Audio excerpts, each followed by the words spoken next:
Alan Malcher has been busy, and when a historian with first-hand experience of special operations sits down to write about the SOE, you pay attention.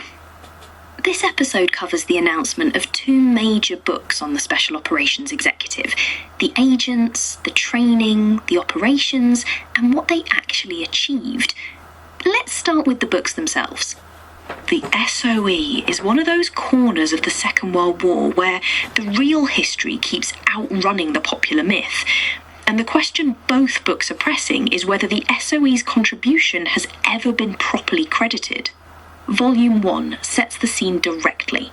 Despite a life expectancy of 6 weeks, these brave men and women did their duty in the most perilous circumstances, usually dropped in the middle of nowhere by brave pilots flying by moonlight and hoping the Gestapo were not waiting for them.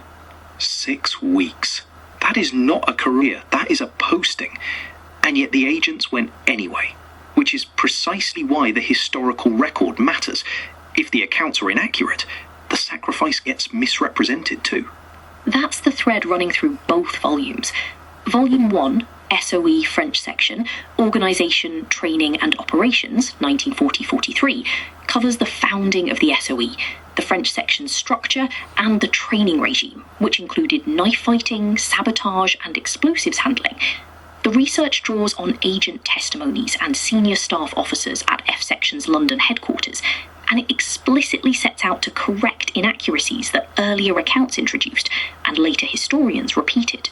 Which is a polite way of saying the historiography needed a firm word with itself.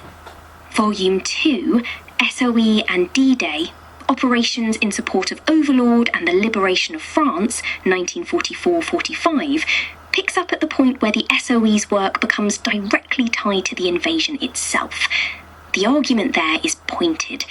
The contribution of SOE and the resistance units they supported to the success of the Allied invasion has been underestimated. Decades of research and first-hand testimony from operatives underpin that case, along with his own experience of special operations, which he says gives him particular insight into the demands placed on agents. Both volumes are published by Pen and Sword and are available to pre-order now on Amazon and through other bookshops, with more information to follow. 2 books, 1 argument. The SOE did more than the record shows, and the record needs correcting.